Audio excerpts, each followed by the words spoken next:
Good morning. Today is Thursday, the 18th of December 2025, and this is papertrail.com, a daily streaming all about governance, risk, and compliance in the UK for SMEs and mid-market firms.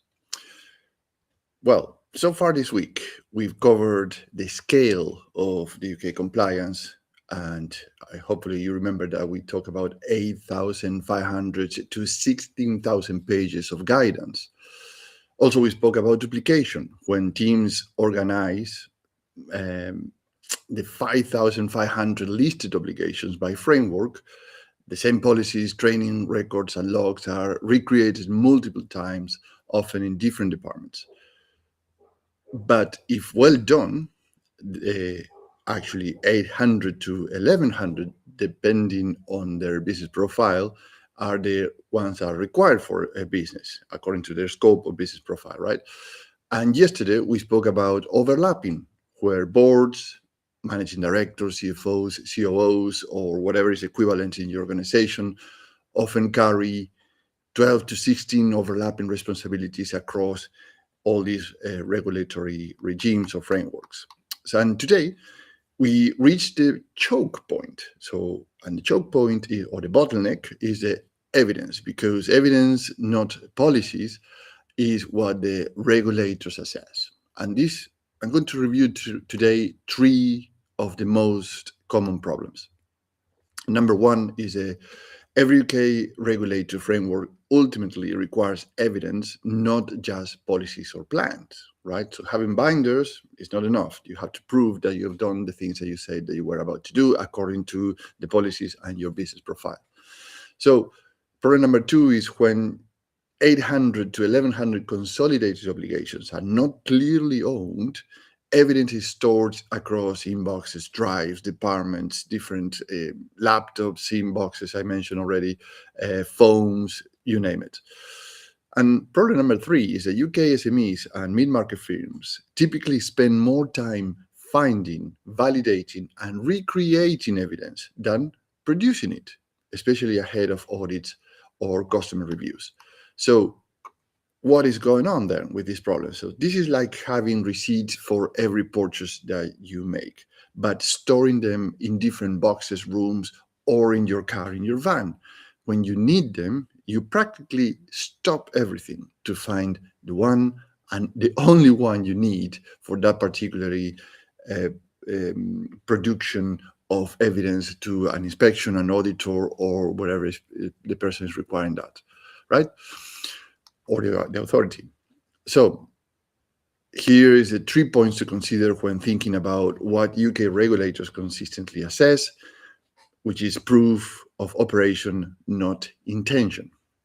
And I will use two very well-known compliance frameworks to illustrate this. And number one is the Information Commissioner's Office expects demonstrable accountability and records of processing under the UK GDPR, right?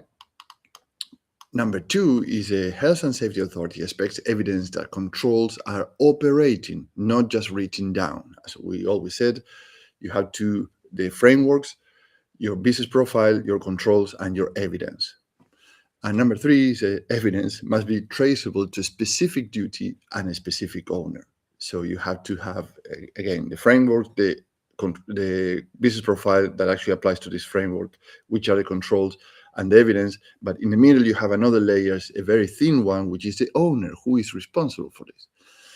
So there are layers of complexity that you have to consider here, particularly we just mentioned only two here out of the 16 frameworks required on a UK company. If you're in scopes, that's particularly difficult for SMEs and mid-market companies where there are no dedicated teams, officials, or personnel within the company to handle this. And you have health and safety, fire safety, DVCA if you are managing fleet, GDPR, cybersecurity, PECR, and financial authorities, etc., etc. So no wonder 73% of UK companies outsource and hire consultants, advisors, or delegate to contractors. And this is according to the PwC report this year. So what you should be looking for to make your life easier, as I always mention in these live streams, that you and your company should have a compliance baseline, or at least a baseline in mind, so you can hire on your own terms. So 3 suggestions when outsourcing, particularly when you want to avoid evidence becoming your compliance bottleneck. Number 1, what is the outcome that they promise to you? Do they provide a mechanisms to attach evidence directly to consolidated obligation, not to frameworks or folders? Meaning, remember, this is a particular framework, these are the business profile, your controls, your owners, and the evidence. So how they differentiate themselves?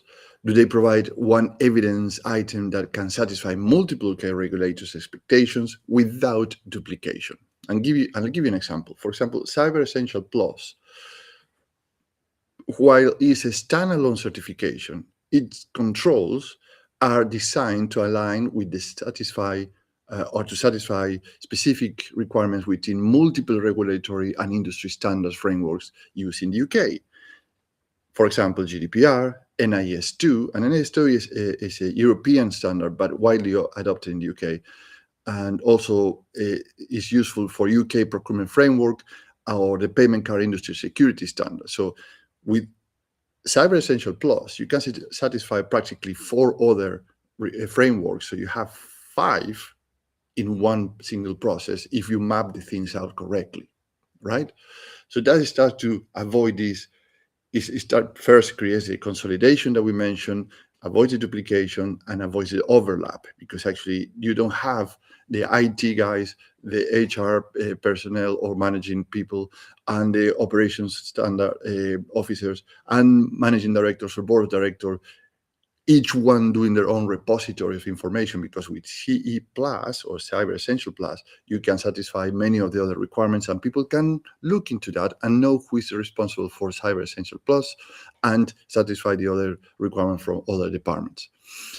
And number 3, how they help you to reduce your risk. Do they make evidence stay alive, right? So versioned and traceable, and turning audits into walkthroughs rather than scrambles. Remember, so when you need to produce evidence and you stop the activity of somebody or a team, literally is around 12 hours of doing nothing.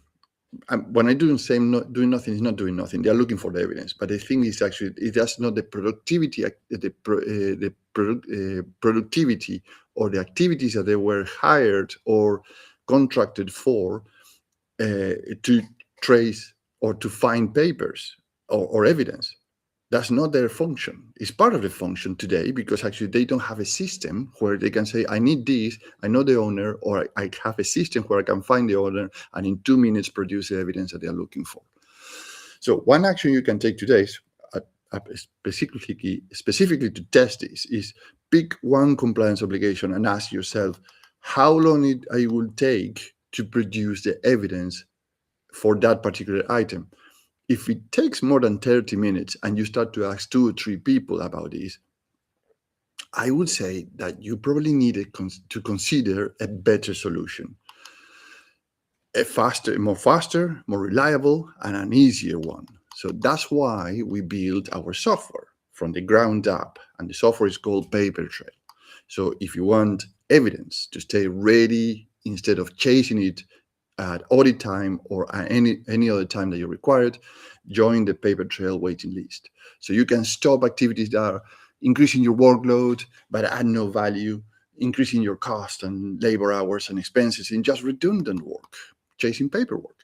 This is perfect for the UK SMEs and mid-market firms because you use the same control library for health and safety, GDPR, DVCA, cybersecurity, EPR. So there's no double entry. Remember what we said about this Cyber Essential and all the other other requirements that can satisfy. That is reducing the overlap by 60% and your costs by 80%. So all is in one place. It's a continuous gap analysis to understand what is missing.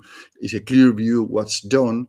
And when I say what is missing is who owns and who is accountable, who is responsible, and who is the owner to fix things when they are not done or to produce the evidence before assurances, inspections, reports, or audits. So you can do it once, you can do it properly, and then move on to the things that are more important to you, which is grow your company or your department and be more profitable. So join the waitlist, papertrail.com, and stay tuned. We've seen how how big the frameworks in the UK are, how they create duplications, how duplication breaks ownership, so there is not a name and a surname attached to these ownerships, and how ownership also breaks evidence because you don't know who is the person responsible to ask certain things. And tomorrow, I will show you why, without a system, compliance resets every year and how that cycle can finally be broken. Okay? So